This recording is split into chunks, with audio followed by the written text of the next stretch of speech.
Tayo po'y tumayo at tayo po'y mag-umpisa na sa ating gawain. Magandang hapon po sa ating lahat. Isang mapagpalang hapon po sa lahat. Amen! At hinahinahan din po namin ang sa online na kami po ay samahan niyo po sa aming gawain sa hapon na ito. Bago po tayo dumako sa ating gawain, tayo po muna yung manalangin. Yes, Lord God. Lord, salamat po sa araw na ito, Lord God. Salamat po sa buhay na narito, Lord God. Patuloy niyo po silang pagpalaing, Panginoon. Lord, protektahan niyo po ang aming gawain na ito na sa mga kaaway, O Lord God. Lord, ikaw na po ang bahala sa amin, Lord God. Bigyan po kami ng talento sa aming pagtutugtog, O Lord God. Ganun din po sa aming pastor, O Lord God. Lord, salamat ng maraming po ang dalangin sa pangalan ni Jesus. Amen. Nandala po ba tayong uminda?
po tayong magpuri sa Kanya. Yes, Lord.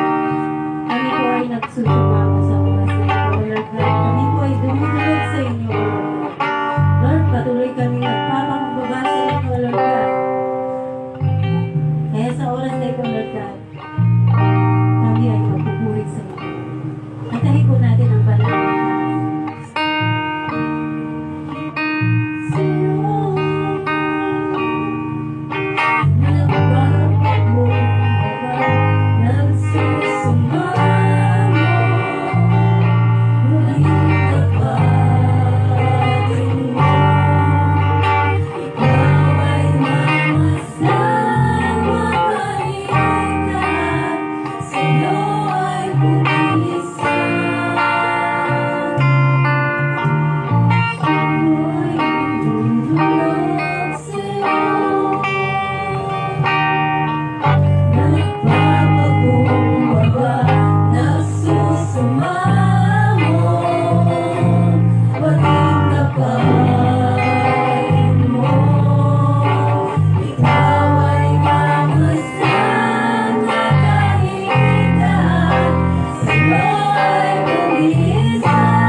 namin. Ikaw na ang Panginoon ang nararapat, Panginoon. Ikaw ang aming Diyos. Yes, oh God. We praise you, oh God. We love you, oh Jesus.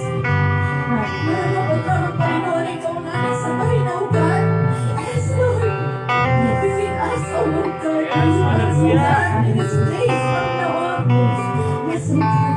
Ibinabalik namin sa Panginoon lahat ng papuri, pagsamba at pasasalamat sa pangalan ni Jesus sa lahat ng sabi namin.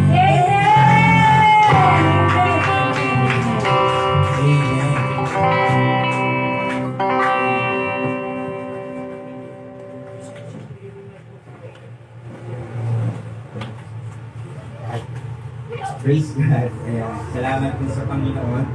Iyo. Amen. Magsalin nga po, palapakan po natin ang Panginoon. Sa lahat po na excited na marinig ang kanyang salita, yung mas malakas na palakpak, yung para kay Jesus. Para lang sa artista yung mga palakpak natin eh.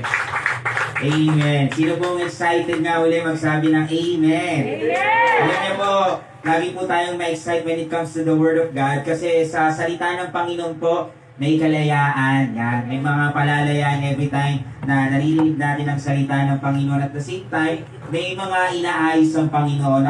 Ako to be honest, no, kapag tinate natin yung word ni God, talaga namang may mangyayari. And again po, welcome to our second series of this month entitled Fire Up. Sabihin nga natin, Fire Up! Fire Up! Dahil Fire Prevention Month daw, syempre medyo connect tayo sa kanila. It's about fire. Kasi marami daw tao, especially mga lingkod ng Panginoon, dumating ang time ng lamig, diba? Ang init-init, pero sila malamig sa Panginoon. So, ngayon pag-aaralan natin to. When we say fire up, pag sinabi po natin fire up, ibig sabihin niya po na is to cause something to start working. Kasi may mga bagay na, alam niyo yun, na hindi na gumana, hindi na nag-start. So pag sinabi natin fire up, ibig sabihin may sisimulan uli, may aayusin uli. Pwede din naman to fill someone with energy or enthusiasm. Ibig sabihin maraming tao kasi nawalan na ng excitement sa buhay. Tinamad ng gumising, ayaw nang magtrabaho, ayaw nang pumunta sa commitment, ayaw na ng ganito. So, when we say fire up, ibabalik nito yung energy at excitement natin. Kasi iba ang kayang gawin ng taong excited. Amen po ba? Amen. Diba parang tayo, pag excited tayo sa lakad natin, 6 p.m. ang lakad, 6 a.m. nakabihis ka na. Napansin natin, pag sinabi natin fire up then is to cause someone to feel more passionate or excited about something or someone. Sabihin nito, yung pagiging passionate natin, ibabalik. Kaya nga last time, di ba? Sabi doon natin is review your purpose. Okay? Renew your passion. Kasi kailangan may naayos na ibabalik yung passion natin. And today, napakaganda po ng pag-uusapan natin. And I know the Lord will do something amazing din sa araw na ito. By the way, no, sino po dito, to be honest, naranasan mo na yung dumating ang time, meron kang mga kinabagsakan, may mga kinalaglagan ka, at naranasan mo na ba yung gusto mong bumawi pero hindi ka makabawi?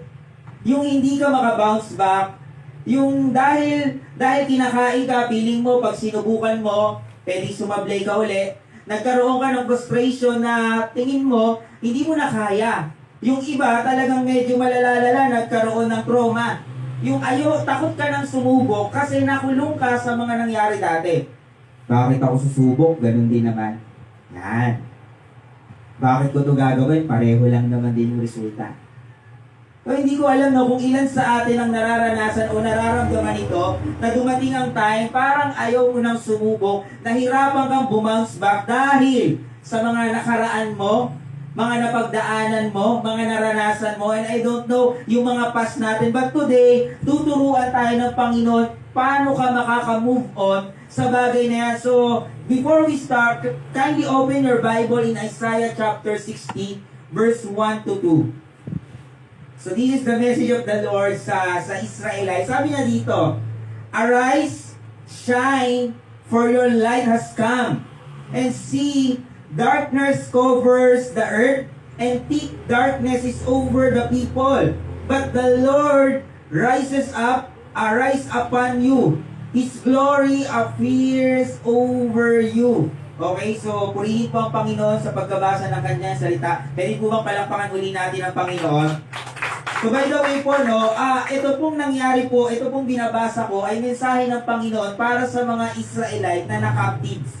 Ito pong panahon nila, the time, itong binabasa ko po, ito po yung period na kung saan nasa post-exilic era sila. Meron po kasing ang napakaganda po nung Book of Isaiah, kasi itong Book of Isaiah, para po daw yung Bible in a nutshell.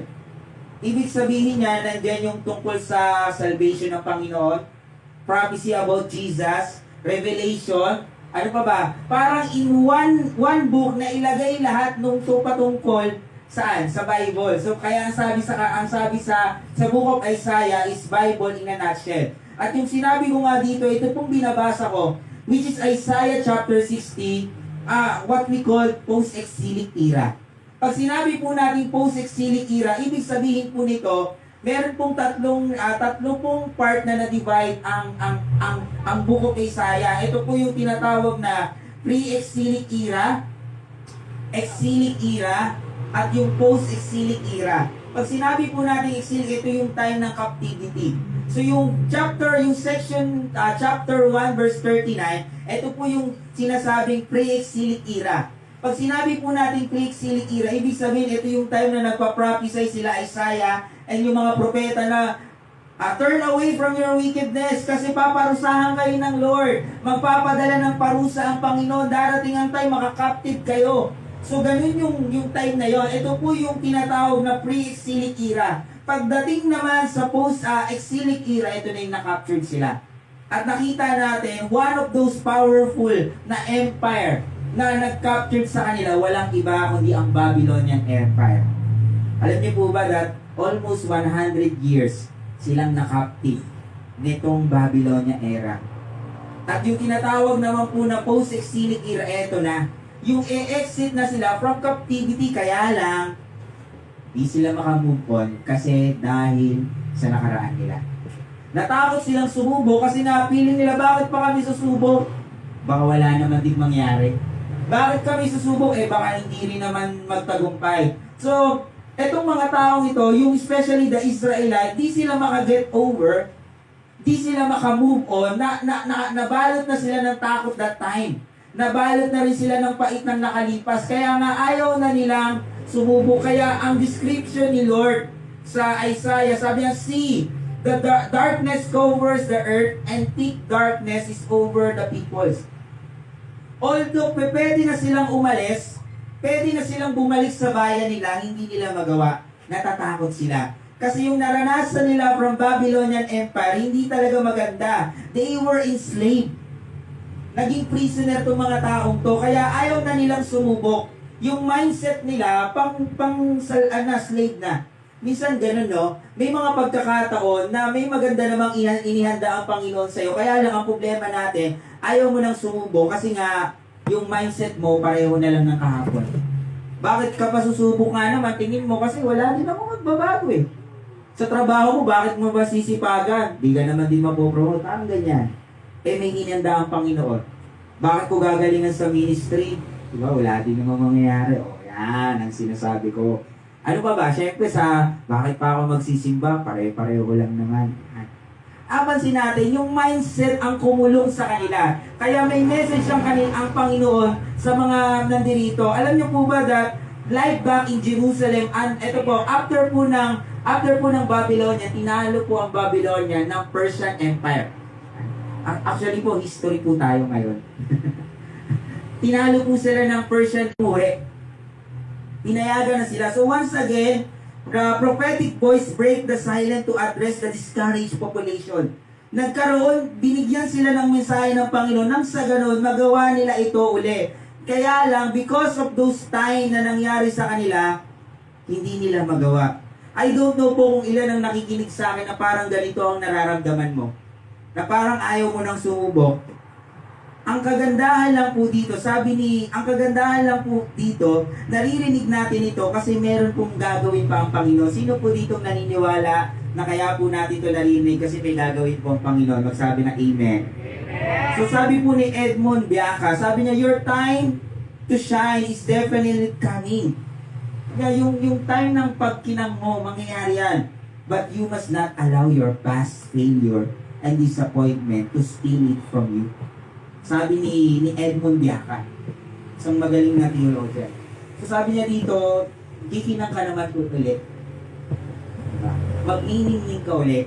Kaya lang, huwag mong hahayaan na yung mga kinabagsakan mo at mga past failure mo ay nakawit ito sa'yo. So today po, tignan natin ang ilang mga principle kung paano tayo magniningning sa panahon na tayo ay nanginginig sa takot, sa frustration, sa trauma, like what they had experienced. So right now po, join me in our second topic entitled, It's Your Time to Shine. Sabi nga po natin, It's Your Time to Shine. Grabe, no? Alam niyo po, baka paglabas hindi ko na kayo matignan kasi sobrang ikinang niyo na. Grabe. Ayan po ba? So, tingnan po natin yung ginawa ng Panginoon. Siguro po kung hindi po nakamove on itong mga taong ito, hindi sila ang isa sa mga pinaka-powerful. Currently ngayon sa buong mundo, currently na isa sa pinaka-powerful na bansa. Kung hindi sila nakamove on, sino dito, to be honest, gusto mo bang makamove on? Magsabi ng amen. Hindi naman lang ito patungkol sa tao, kundi sa mga bagay din na kinabagsakan natin. So number 1, sabi dito, rise up. Sabihin nga natin, rise up. And shine. So number 1, if we want to shine again, diba? Para pagkanta mo, shine, shine, shine. Chinese medyo pirated kasi. Diba? Number 1, if you want to be, gusto nating makamove on, kailangan ng tinatawag na rise up. Sabihin nga natin, rise up.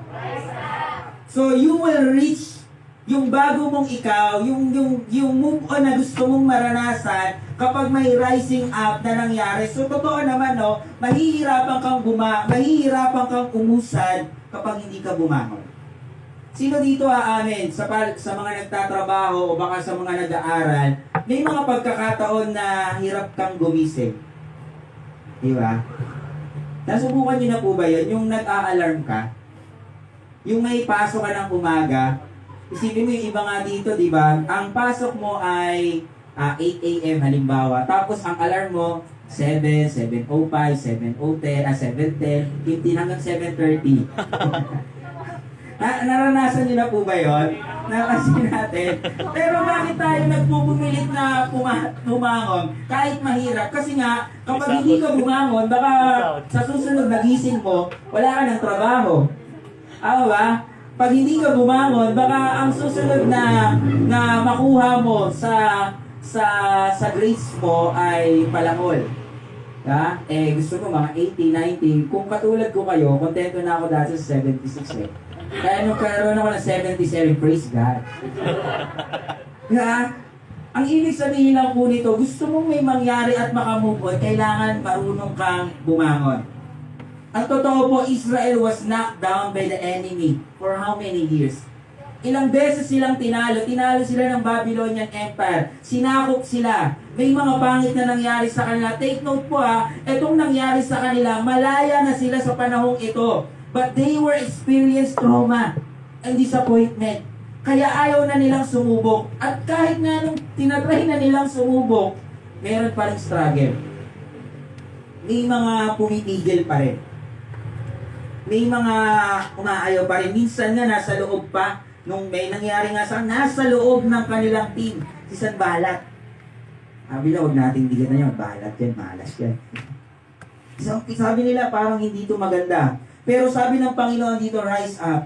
So para po sa bawat isa dito, kung gusto nating makausad sa buhay natin, kailangan matuto kang bumangon. May mga pagkakataon na mahirap. Bakit? Nasaktan ka. May mga pagkakataon na ang hirap bumangon. Bakit? Kasi nag-fail ka.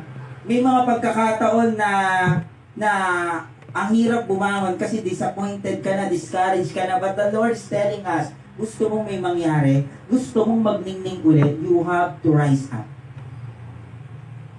Sabi nga po natin, rise up. Rise up. Sabi nga po dito, by the way, basahin ko po sa Amplified Version. Sabi dito,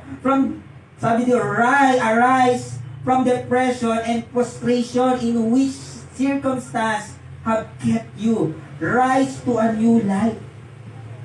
Sinasabi lang ng Bible dito, merong maganda at bagong simula ang inihanda sa'yo. Kaya lang, you have to rise up. Kailangan mong umusad. Kaya nga yung word na rise up po dito, ang literal meaning po niya sa Hebrew word ay kum, na ang ibig sabihin ay get up. Bangon.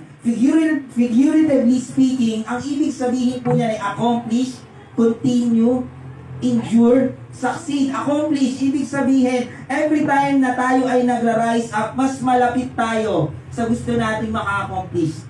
Continue. Totoo nga naman, no? Sa pagbangon, kailangan tuloy-tuloy ka. Meron na ba mo ba dito na late ka kasi bumangon ka na at pagbangon mo natulog ka ulit? Maaga pa pala. Meron po ba? Kaya ang sabi dito, continue kapag bumangon ka. Kapag sinubukan mong bumangon, huwag ka nang papayag na ma-knockdown ka ulit. Establish at succeed. Tandaan po natin, oo, mahirap bumangon mula sa pagka-knockout. Pero kailangan mong bumangon. Minsan, no, para mas madali sa'yo bumangon, hanapin mo yung malalim na reason bakit mo gagawin yan.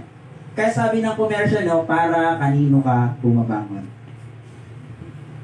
Kasi totoo, no, kapag mas malalim yung reason, mas malalim yung hugot mo sa buhay mo, kapag ikaw ay magra-rise up, maglalagay ka ng extra effort, maglalagay ka ng extra passion, maglalagay ka ng extra mile, kasi malalim yung hugot mo eh. Para po sa bawat na isang nandirito, every time na gusto mong bumangon at nahihirapan ka, bumalik ka sa reason bakit ka babangon.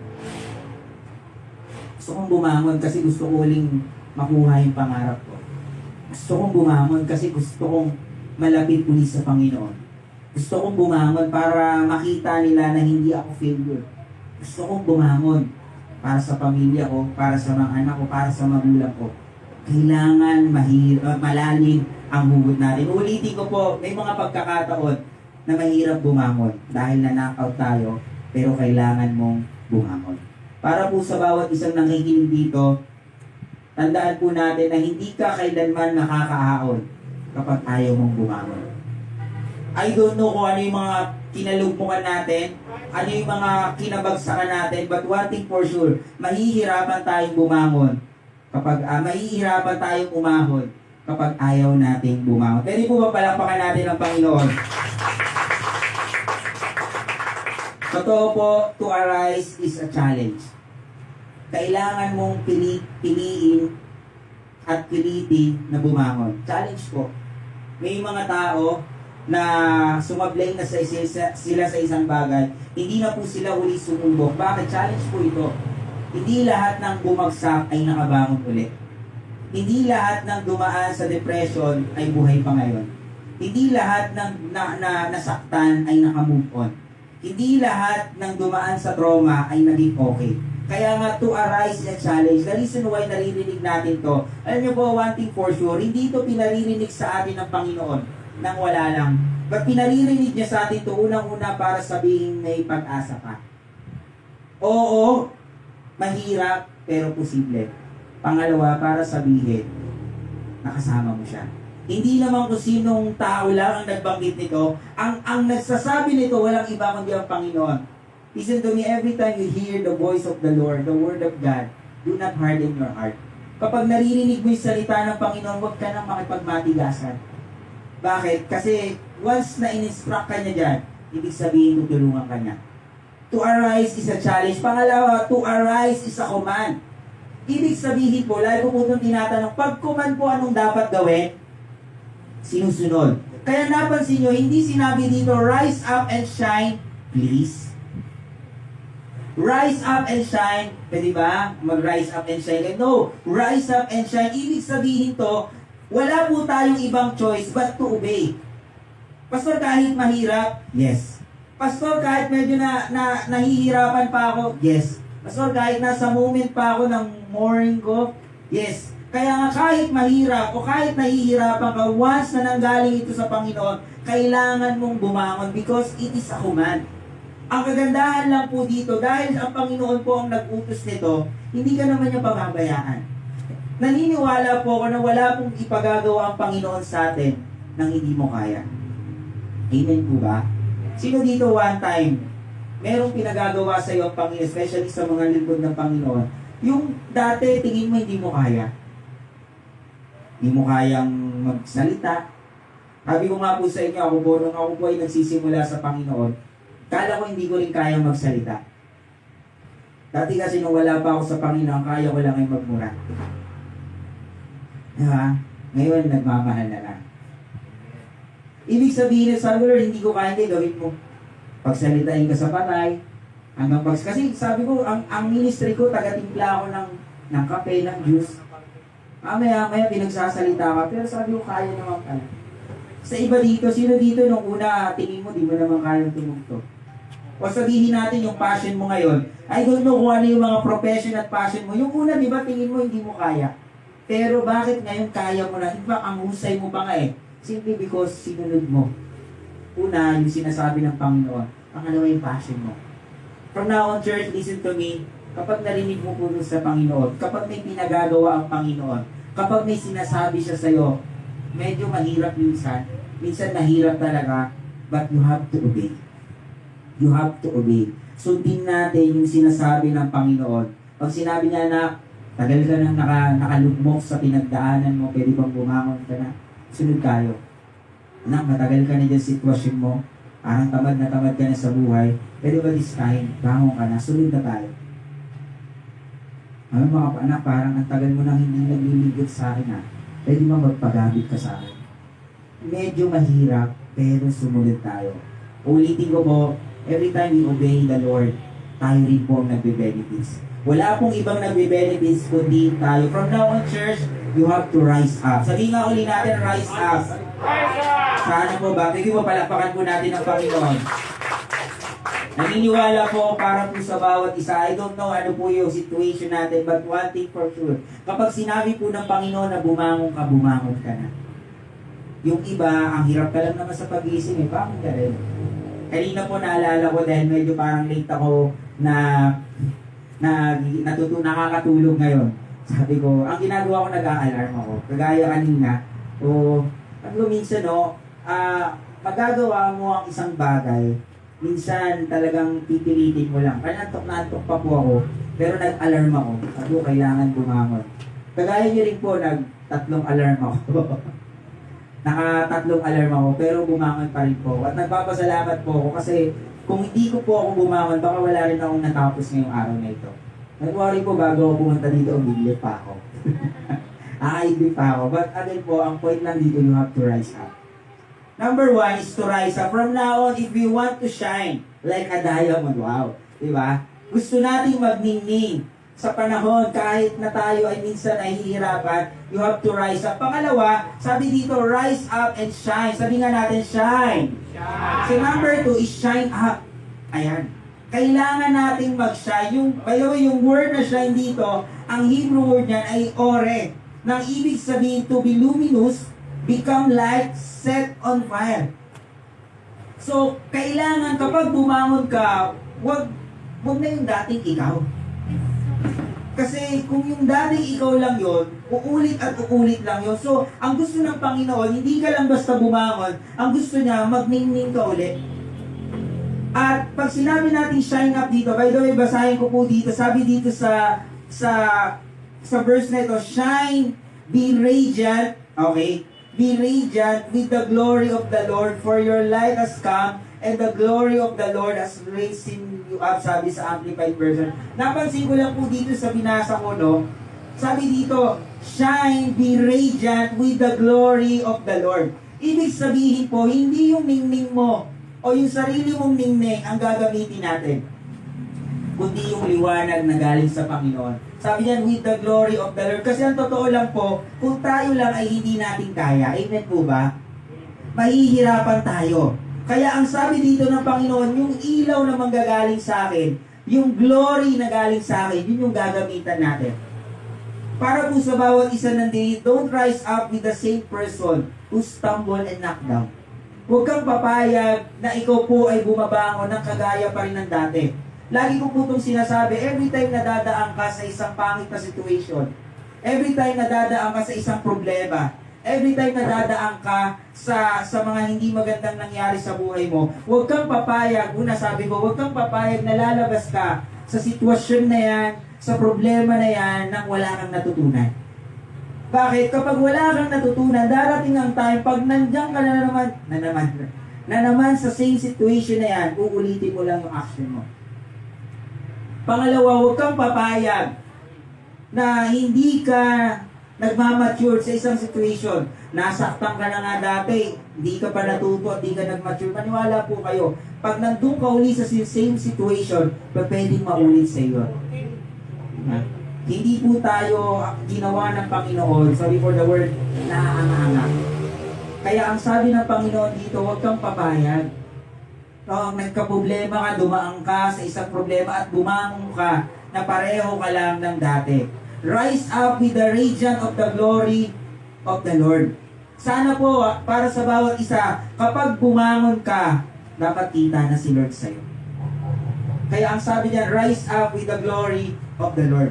Para po sa bawat isa nandirito, alam nyo, mahihirapan tayong magbago, mahihirapan tayong umusad pag tayo lang. Kaya ang sabi dito, bangon ka ng kasama ang Panginoon. Wala po akong nakitang tao sa Bible nung time ng failure nila at sinama nila ang Panginoon, pangit ang naging resulta nila. Nung panahong nagkamali si David, hindi naman siya bumangon ng siya lang. Sinama niya ang Panginoon. Nung ang isang Peter nag-backslide, para makabangon siya, bumalik siya at sinama niya ang Panginoong Jesus. Ang isang Paul na dating mamamatay tao, kaya nakagawa ng isang matinding ministry dahil yung sumunod na takbo ng buhay niya, kasama niya na ang Panginoon. At marami pang tao sa Bible nang sinamahan ng Panginoon, nagbago ang kwento nila. Sa atin po nandirito sa bawat isa po, uulitin ko, sana kapag bumangon ka, sana kasama na si Lord. Sana kapag bumangon ka, kita na ang Lord sa'yo. Tanong, Pastor, bakit ba kailangan mag-shine? Simple lang po, kasi kumupas na yung dati nating need. Yung situation nila po dito, dati po silang powerful. In fact, they conquered the promised land. Na-conquer nila yung promised land. Kaya lang, after ng mga digmaan na ipinanalo ng mga taong ito, after nilang manalo sa maraming digmaan, biglang ang sunod na eksena, captive na sila. Ano na sila? Ang tawag dito, slave na sila.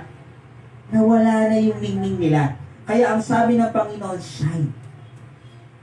At ang kagandahan dito, hindi sila babangon nang sila lang, babangon sila ng kasama ang Panginoon. Para po sa bawat isang nakikinig sa akin dito, sana po sa susunod na magkamali tayo sa buhay, hindi po tayo perfect, may mga pagkakataon na may mga isasablay tayo, pero sana bumangon ka at bumawi ka na kasama ang Panginoon. Amen po ba? Pwede po ba palakpakan natin ang Panginoon? Shine up. So bakit nga ba kailangan kasama ang Panginoon? Kasi po, kapag hindi po kasama ang Panginoon, hindi po tayo, mahihirapan tayong tanggalin yung dumi na nakadikit sa atin. Ano, sisipin niyo po yung sapatos. Alam niyo, halimbawa, yung sapatos ko, madumi po ito. Minsan, hindi ito nadadala ng punas-punas lang. Minsan, kailangan mo ng, dati uso po yung nagpapaan ng sapatos, di ba? May ganun pa rin ba ngayon? Meron pa rin, di ba? Napansin niyo, minsan may mga taong kailangan na profession nila yun para kuminang at magmukhang bago. Yung yung sapatos na. Simigas, may mga pagkakataon na oo, kaya mo. Pero may mga pagkakataon na hindi mo kaya at kailangan mo ng tulong ng Panginoon.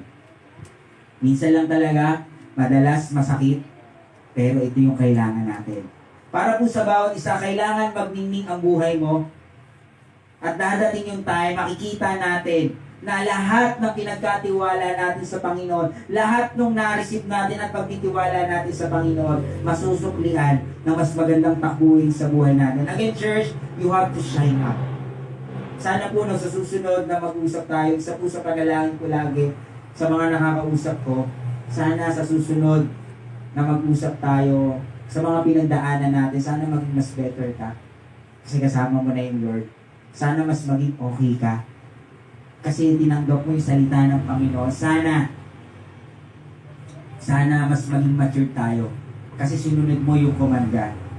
At yung iba naman na nahihirapan pa, sunod ka din. Para hindi ka laging sana all. Sana all maayos, sana, alam nyo, kaya nyo rin naman. Basta, kasama natin ang Panginoon. From now on, alam nyo, isa sa naging magandang response ng mga Israelite, oo, nahihirapan sila. May mga pagkakataon na parang ayaw na nila, pero sinubukan pa rin nila. Buti na lang sinubukan nila. Kasi I can't imagine, kung hindi nila sinubukan, baka walang pinanganak na Jesucristo. Baka hindi na fulfill yung prophecy about Jesus Christ. Buti na lang, sinubukan nila. Ulitin ko po, may mga pagkakataon na kailangan natin sundin, bumangon kahit hirap tayo. Pangalawa, magningning ulit sa tulong ng Panginoon. Kailangan uling magningning ng buhay natin. Simply because may Panginoon tayo. So para po sa bawat isa nandito, huwag kang maniwala na wala ka ng ilaw. Tandaan po natin, may Jesus pa tayo. Pwedeng ikaw, hindi mo kaya, pero kaya ng Panginoon. Kaya nga sabi sa Matthew chapter 5, verse 16, in the same way, let your light shine before me, that they may see your good deeds and praise your Father in heaven. Ibig sabihin po, kakayanin mo uling magliwanag dahil sa Panginoong Jesucristo. Para po sa bawat isa nandito, kaya nga po, panalo po ang tao kay Jesus sa buhay nila. Amen po ba? Sana po, huwag ka na pong papayag na malayo ka pa sa Panginoon. Darating ang time, mapagod ka, may kababagsak uli, pero yung Jesus na meron tayo ang tutulong sa atin para magtagumpay again. Again, shine up. Sabi nga uli natin, shine up. Ito po ang pinakamaganda. Sabi dito, verse 2, look carefully, darkness blanket the earth, but Yahweh arise upon you, and the brightness of His glory appears over you. Sabi dito, verse 3, nation will be attracted to your radiant light, and kings to the sunrise glory of your new day. May mga tao pong makikita yung liwanag na meron po tayo because sumunod tayo sa Panginoon. From now on, church, shine up.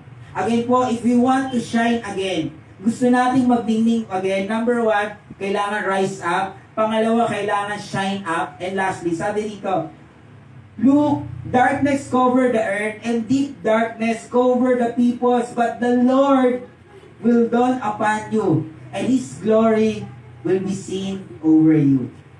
So lastly po is look up. Sabi nga po natin, look up. Look up. So, you will reach your shining moment by looking up. Totoo po, no? Every time na makikita o nakikita at nararanasan, may nararanasan ang darkness sa buhay mo or pleasing point sa buhay mo, don't forget to look up because God will never run out of fire. Sa mga pagkakataon na para bang natatalo na tayo ng mga sitwasyon natin, sa mga pagkakataon na parang nahihirapan na tayo, you have to look up. Kailangan natin uling tignan sino? Yung crush mo, yung idol mo, tignan natin walang iba kundi ang Panginoong Jesus. Tignan natin walang iba kundi ang Diyos. Kasi totoo po, kung tayo lang po ay mauubusan tayo ng mga kaparaanan, mauubos yung idea mo, mauubos yung mga gusto mong gawin, pero si Lord hindi mauubusan. At sa panahon din na nanlalamig tayo, wala kang ibang babalikan, kundi balikan mo ang Panginoon. Kaya totoo, no, isa sa pinakamagandang iniwan ni Apostle Paul, every time na tatakbo tayo ng ating buhay, you have to fix your eyes to Jesus. Kasi pag tumingin ka sa tao, maniwala po kayo, kung sa tao ka lang titingin, baka lalo kang mahirapan. Bakit? Di naman perfect din yung taong tinitingnan mo eh. May mga sablay din yan. Kapag tumingin ka sa mga paraan lang ng mundo, baka hindi ka rin makausap. Bakit? Hindi rin perfect ang paraan ng mundo. Minsan nga, imbis pabuti ka, pasama ka pa. Kaya nga, ang pinakamagandang babalikan at babalikan, walang iba, kundi ang Panginoon. Listen to me. Every time po, na nahihirapan ka ng magpatuloy, balikan mo ulit yung promise ng Panginoon sa'yo. Ano ba yung pinangako sa'yo ng Panginoon? You have to look up. Lord, sabi mo, Panginoon, dati tatapusin mo ako ng pag-aaral. But at this time, balikan mo yun. Dahil hindi po yan ipinangako ng Panginoon nang wala lang. Sa mga panahon na traumatize tayo, nahirapan tayo, you have to look up kay Lord. Tingin mo walang nagmamahal sa'yo, look at the cross. Balikan mo yung cross. Kasi doon sa cross na yon, doon bumuhos yung pagmamahal ni Lord. Lord, para bang hindi ko na kaya, you have to look up to God. Kasi si Lord ang magbibigay ng lakas sa atin. Alam niyo po, para po sa bawat isa nandito, you must see the reality. Totoo po, may mga struggle tayo pagdadaanan, may mga mangyayari sa ating hindi maganda, but also the reality has two sides. May darkness, but may Jesus din sa other side. May mga struggle tayo, pero may Savior tayo. May mga problem tayo, pero may promise din inihanda ang Panginoon. May mga testing tayo, pero may testimony din kapag sinunod natin ang Panginoon. Para po sa bawat isa dito, just look at the other side. At sana every time na titignan mo ang isang side, sana mas matagal mo o i-focus mo yung mata mo, walang iba kung kay God. Walang iba kundi kay God. So bakit po ba kailangan nating mag-look up? Basahin ko po in verse 2 para mas malinaw sa atin. Sabi niya, see the darkness cover the earth. Ang una po, ang katotohanan at reality po, huwag din po tayo magbulag-bulagan sa katotohanan na nasa kadiliman ang maraming tao. Ang katotohanan po, maraming tao ang lugmok sa kasalanan, lugmok sa kasamaan, di maganda yung nangyayari sa mundo. Kaya ang sabi niya, and thick darkness is over the people. Kaya lang po, the second reality is, huwag rin tayong magbulag-bulagan sa katotohanan na may Diyos na kayang magbigay ng liwanag sa atin. Ulitin ko, maaaring hindi kaya ng tao, pero kaya ng Panginoon. From now on, church, tignan mo rin yung magandang side. Sana po sa susunod na tingin mo, tignan mo walang iba, kundi ang Panginoon. Kasi kailangan talagang tumingin kang maigi. Kasi minsan, nasa harapan na natin, yung solusyon na ibinibigay ni Lord, hindi mo pa makita.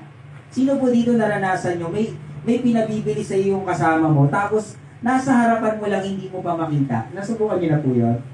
Inutusan nyo, para sa mga anak dito, inutusan ka ng toy. Sabi ni nanay at tatay mo, nak, nandiyan lang yan sa tabi ng tindahan ni Aling Nena. Diba? Kasi ikaw naman, di mo rin makita minsan. Kasi kung ano-ano tinitignan mo. Diba? Ako naranasan ko po yan dati, kaya lagi po ako napapagalitan ng bata ako. Yung isang punta ko, nagiging 5 punta. Nay, wala naman dun eh. Hindi nandun lang yun. Minsan magagalit ka pa, kasi feeling mo pinagtitripan ka. Una, excited ka pa eh, na utusan ka, syempre isukli, di mo nababalik. Ha? Ngayon, magbata eh. Kaya di mo nababalik yan eh. Ay, mahihinis ka rin minsan kasi nga, paulit-ulit, parang hindi ka pwedeng umuwi ng bahay hanggat hindi mo nakikita. Minsan, hirap tayong tignan eh. Kaya ang sabi ni Lord, fix your eyes, look up, kailangan mo itong makita. Kasi minsan, andyan na nga, sa harapan mo, hindi mo pa makita.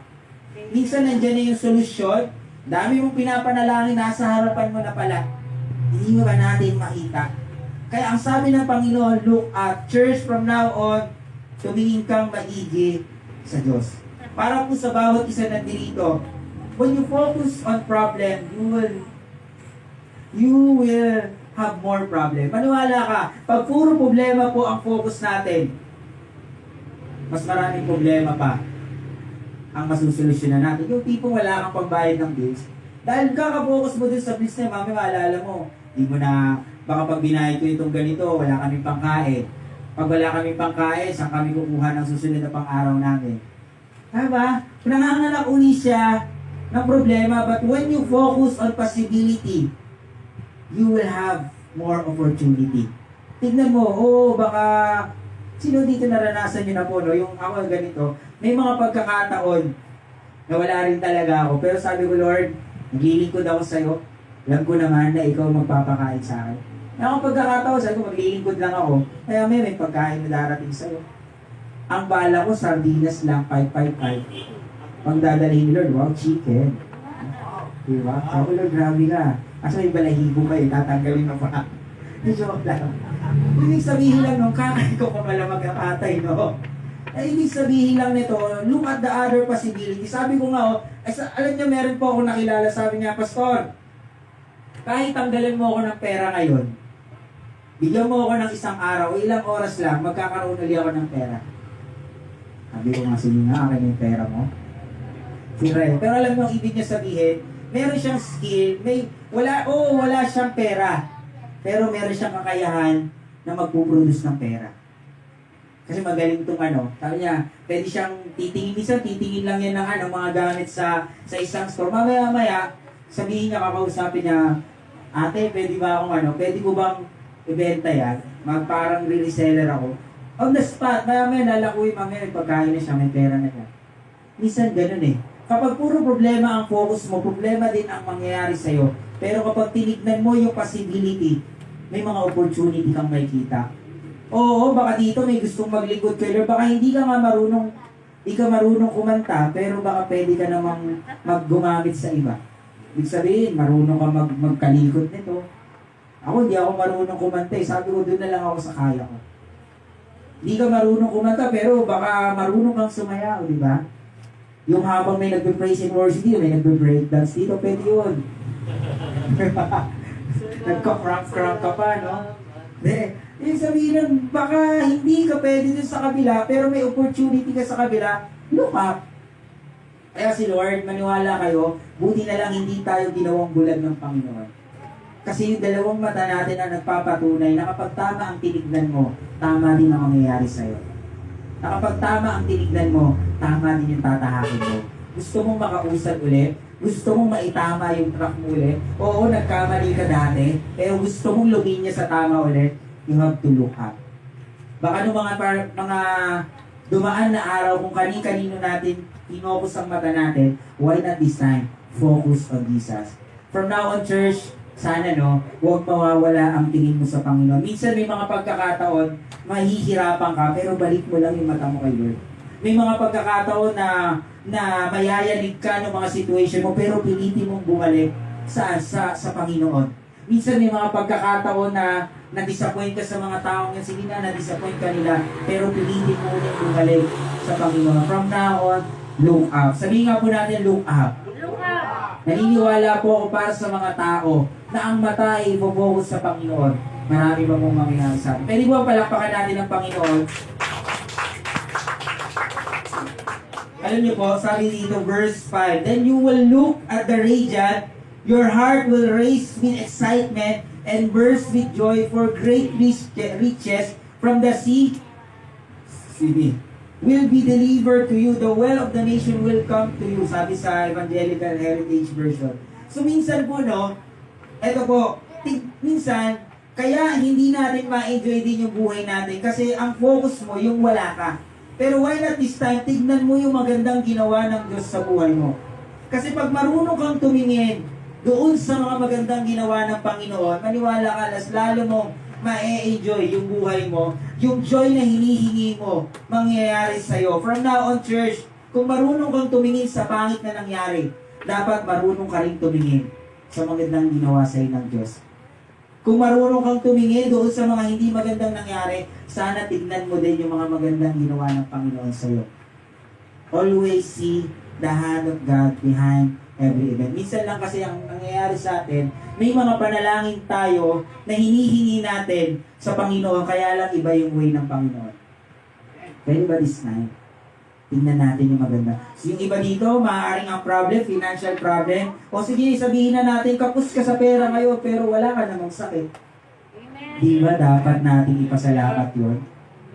Di ba? Wala ka nga nitong mga magagandang gamit na kagaya ng iba, pero binigyan ka naman ng kompletong katawan ng Panginoon. Di ba? May kamay ka, may paa ka. Di ba? Oo, sabihin na natin, hindi ka nakakapasyal sa ibang lugar dahil kulang yung money natin. Pero di ba, pwede mo rin namang tingnan na hindi mo binabayaran yung paghinga mo. Kasi marami po ngayon, madugtungan lang yung buhay nila. Milyon-milyon ang ginagastos nila. Samantalang ikaw, libre mo nga lang yung naiinis ang Panginoon. Diba? Tignan lang natin yung magandang ginawa ng Panginoon. From now on, church, tingin-tingin din pag may time. Tignan mo nga yung paligid mo. Nakita nyo, no? Oh, wala pa tayo sa bahay-sabahan natin, pero sa susunod, meron na. Amen ba? You have to look up. Palakpakan po natin ang Panginoon. Ulitin ko po, marami pang mangyayari sa atin once na nilakaran natin ito. Oo, medyo nahirapan tayo, but when you rise up, when you shine up, when you look up, marami pang magandang mangyayari sa atin. At naniniwala po ako na hindi tayo pababayaan ng Panginoon. Pwede po ba palakpakan natin ang Panginoon? At na po tayo ngayong araw na ito. So tignan natin yung mga ilang principle kung paano tayo magiging sa panahon na tayo ay nanginginig sa takot, sa frustration, or sa trauma, like what they have experienced. So, rise up, shine up, and look up.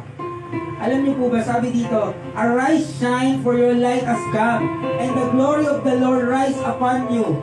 Take note the word yung glory na banggit dito. Pagdating ng sunod na verse, sabi dito, see the darkness cover the earth, and thick darkness is over the people. But the Lord rises upon you, and His glory appears over you. Napansin po natin, yung glory dito, paulit-ulit na binanggit. Alam niyo po ba na sa original word, sa Hebrew word po, ang glory dito or another term dito is kabad. Nang ibig sabihin ay weight or to be heavy. Or sabihin na natin, figuratively speaking, yung glory na sinabi dito, ang meaning po niyan, riches, abundance, reverence, splendor, glory. So, anong ibig sabihin po nito? Alam niyo po, every time na tayo po sinubukan, rise up, shine up, mag-look up, sabi ng Panginoon, kakaroon ulit ng bigat yung buhay natin. Kulang mo ngayon, kaya nila gawing abundance ulit yung buhay mo. Hindi ka masaya ngayon, kaya lagyan ng saya ng Panginoon yung buhay mo. Piling ko, binawi ka na ng mundo, kaya uling lagyan ng value ng Panginoon yung buhay mo. Pwede ba ngayong araw ito, pwede pumikit tayo, close our eyes, and I don't know kung meron po nakikinig dito, hindi parang tinapat ka na sa buhay mo because of those things na nangyari sa atin. I don't know, hindi ko kayo nakakausap lahat, kahit po yung mga nakikinig sa live. Hindi ko alam kung ano yung mga lampas na nangyari sa atin. Maybe some people, sinabi sa'yo, hindi mo na kaya, hindi maganda yung gawa mo, wala namang kwenta yung ginagawa mo, na naging dahilan para ma-discourage ka, na maging dahilan para ma-disappoint ka, or dumating yung time na sinubukan mo naman, kaya lang ang nangyari, hindi naging successful. Or maybe some of us, gusto mo ulit sumubok. Alam niyo, napansin ko lang po, sa message natin kanina, nagbigay ng instruction ng Panginoon nang involved siya. Hindi niya to pinagawa ng sila lang. Hindi niya pinagawa yung isang bagay at command ng sila lang. Malinaw na sinabi dito, you have to shine up. Ibig sabihin, kaya ito binigay ng Panginoon ay para lang sa ganun makita nila na merong Diyos na sasama sa kanila. Para kung sa bawat isa na dito, I don't know kung gusto mo ulit sumubok ngayon. Kasi mga susunod na araw, maybe, kaya mo naman talaga, but one thing for sure, baka ang kailangan mo ay tamang kasama at tamang koneksyon. Ngayong araw na ito, naniniwala ko na pagtatagumpayin ng Panginoon yung work ng hand mo. But before that, pwede bang hand muna ni Lord ang umawak sa buhay ko? Para po sa mga nakikinig dito, I will pray for you. But before I pray for you, baka meron iba sa inyo na personally wala ka pang connection o relasyon sa Panginoon. Mga nasa online at nandito, ngayong araw na ito mananalangin tayo. Ulitin ko lang yung panalangin ko. Ang piling mo itong sariling panalangin. Sabi ng Bible, if you confess with your mouth, you will be saved. Ngayong araw na ito, we will confess at co-connect tayo sa Panginoon. Pwede po ba para po sa bawat isang nandito at sa mga nanonood sa online, sabihin mo, Panginoong Jesus, Panginoong Jesus, ako po ay lumalapit sa iyo. ako po'y lumalapit sa iyo. Nagpapakumbaba. Nagpapakumbaba. Naliban mo na ako'y samahan mo. Kung ako'y samahan mo, Hindi ako magtatagumpay. hindi ako magtatagumpay. Ngayong araw na po ito, Ngayong araw na po ito, tinatanggap po kita tinatanggap po kita bilang aking Diyos bilang aking Diyos at tagapagligtas at tagapagligtas sa buhay ko. sa buhay ko. Ikaw na po Ikaw na po ang maghari ang maghari sa buhay ko. sa buhay ko. Isulat ko rin po Isulat mo rin po ang pangalan ko ang pangalan ko sa aklat ng buhay. sa aklat ng buhay. Maraming pong salamat. Maraming pong salamat. Amen. Hindi po palapakan natin yung mga tao na sumunod sa kanilang yan po at yan, sino ka ng paniwala, magtiwala sa Panginoon, binibigyan niya ng karapatan ng maging anak niya. Kung ay anak na ng Diyos ngayon, and Luke chapter 20 sa amin ng Bible, sila ang bumalik sa kanya, milyong-milyong anghel. At nagsasayahanan ka ng mga tao makakatulong sa iyo para mag-grow ka by spiritually at makita mo yung plano ng Panginoon sa iyo. And for those people, may special prayer request, hindi po bang taas natin yung kamay mo? And let me pray for you. Dear God, Heavenly Father, you see our hands today. Lord, itong mga taong nakataas ang kamay nila, sa mabas, nakaranas ng trauma, depression, anxiety, and stress, na naging dahilan para takalin na sila sa buhay, para hindi na sila sumubok, Panginoon. Lord, dalayan ko nga, Panginoon, na Lord, para po sa mga tao ito, i-renew mo yung passion nila, Panginoon. Ipakita mo uli, O God, yung ganda ng plano mo sa kanila. In the name of Jesus. Ngayong araw na ito, Panginoon, ikaw po uli ang mag-renew at ipakita mo sa tao ito, Lord, na kaya mo uli at kaya nila uli na makuha yung mga sinubukan nila, Panginoon, right now, Panginoon, para po sa bawat isang susubukang bumangon, Lord, tulungan mo sila at alalayan mo sila in the name of Jesus. Naniniwala kami, Panginoon, na Lord, kapag ikaw ang sinandalan namin, Panginoon, maraming bang mangyayari sa amin.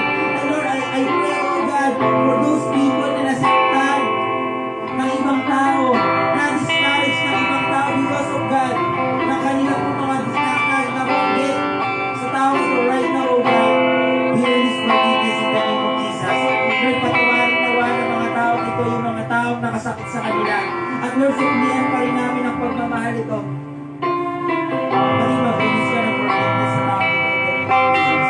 And Lord, para po sa mga kapatid ko na nakikinig dito sa online, sa mga step, O God, nakaranas ng anxiety, nahihirapang mga bukon, na-stress, Panginoon, or even, O God, na-depress, O God, Lord, right now, comfort these people in the name of Jesus.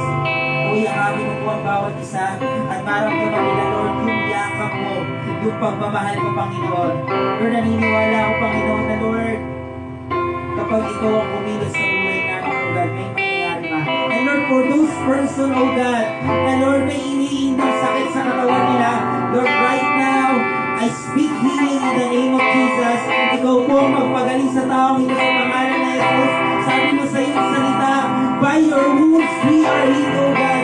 Kapag mananampalataya ka na pinapagaling ka ng Panginoon. And Lord, para po sa mga kapatid ko, na Lord, may kakapusan na nararanasan sa kanilang buhay, Panginoon. Lord, I speak favor in the name of Jesus. Ikaw po ang magbukas ng duwa, pagpapala at ibuhos ko sa tao ito. Sa pangalan ni Jesus, sa pangalan ni Jesus. Nang sa ganun, Panginoon, ay maging pagpapala din kami sa mga tao, Panginoon, na nasa paligid namin. Salamat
sa patuloy mong ginagawa, Panginoon.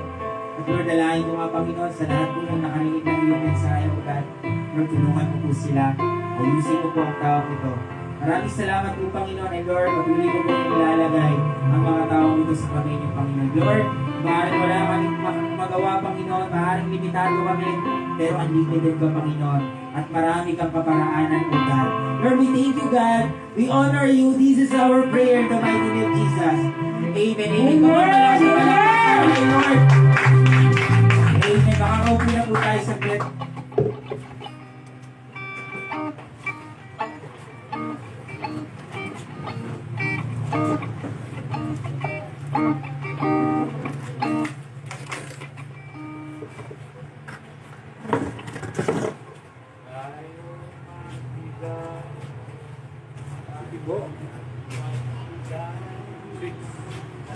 Are we ready to? Wala. Sige po. Ready na po ba tayo mag-shine sa ating giving? Sige. Buksan po natin ang ating mga Bible sa Mark chapter 12.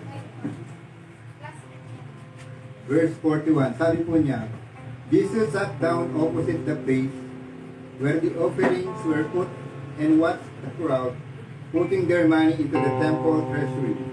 Many rich people threw in large amounts, but poor widow came and put in 2 very small coppers.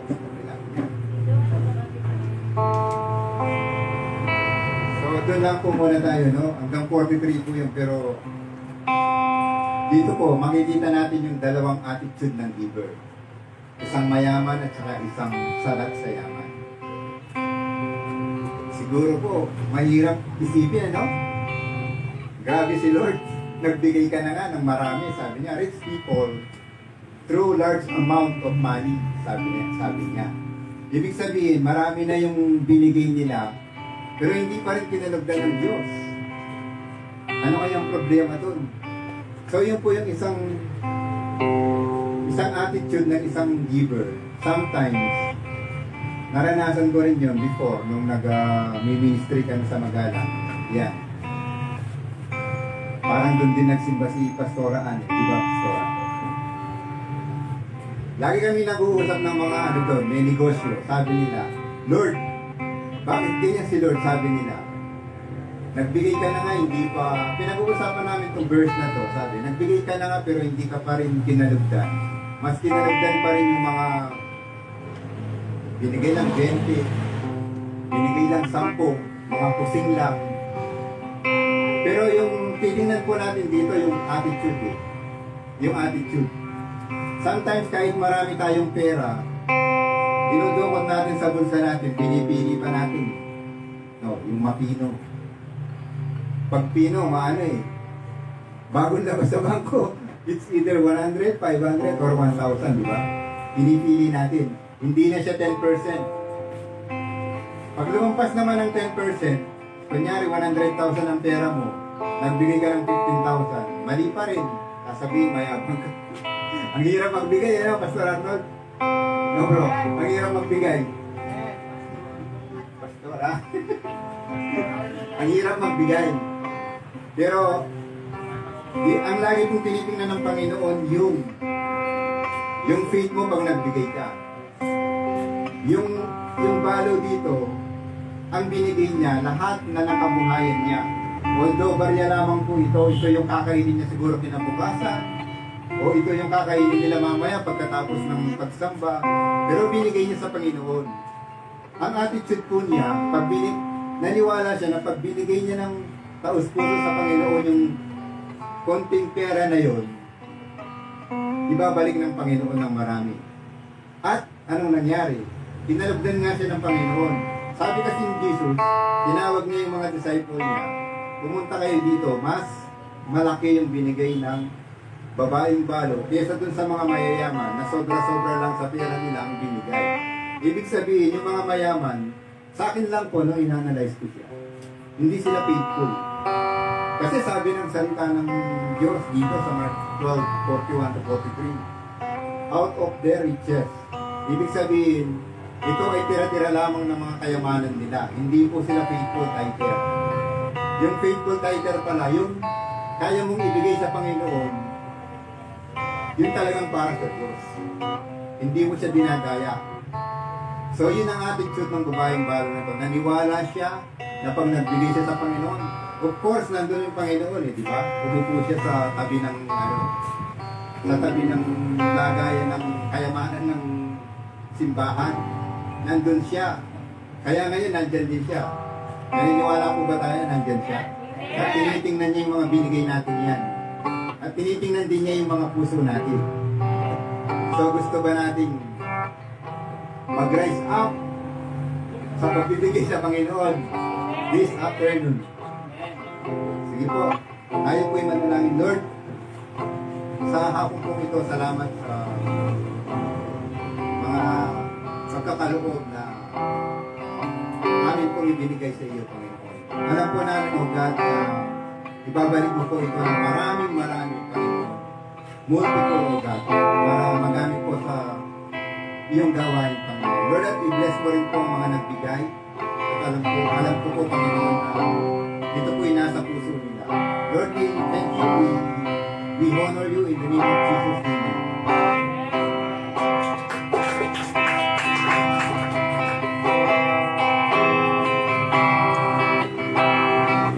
the truth of your heart. Amen. Sige po, palakpakan ko natin ang Panginoon. Tayo na po tayo lahat. Amen. Sige po, mag-blessing ang mga po ito. Magsabi ng Amen. So patuloy po natin ipanalangin yung gawain natin at magpanalangin din po tayo. Siyempre po tayo po ay nasa pandemic pa rin. Malaki po ang magagawa ng panalangin ng bawat isa. Panalangin niyo rin yung inyong mga pamilya.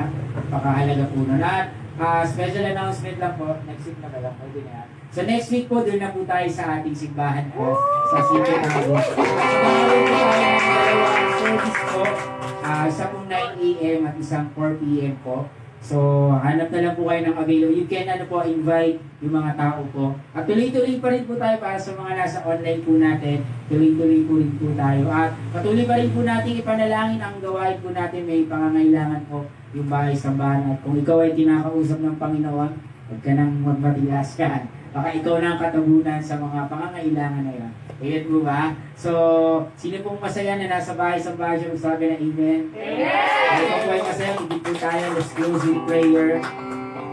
Lord, maraming salamat po Panginoon sa araw na ito, sa aming narinig Panginoon. And Lord, we are thanking you for the opportunity to hear your word of God. Ang daming tao gusto marinig ang salita mo. Yung iba, halos mamatay pa sila makarinig lang ng salita mo. But Lord, salamat kasi malaya kami at malusog kami Panginoon na naririnig ang salita mo. And Lord, thank you for the strength na ibinigay mo. At dalangin ko po sa bawat isang kasama ko, Lord, proteksyonan niyo po sila sa panandalian namin pagkakahiwa-hiwalay, Panginoon.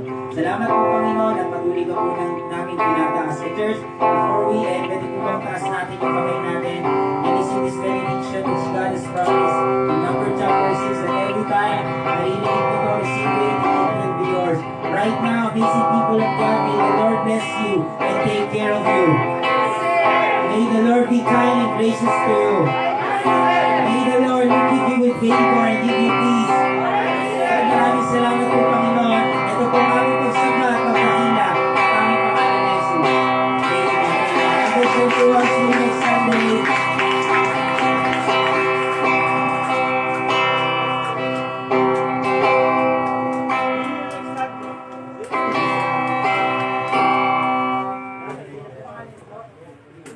See you next Sunday. Yay. So, ano yung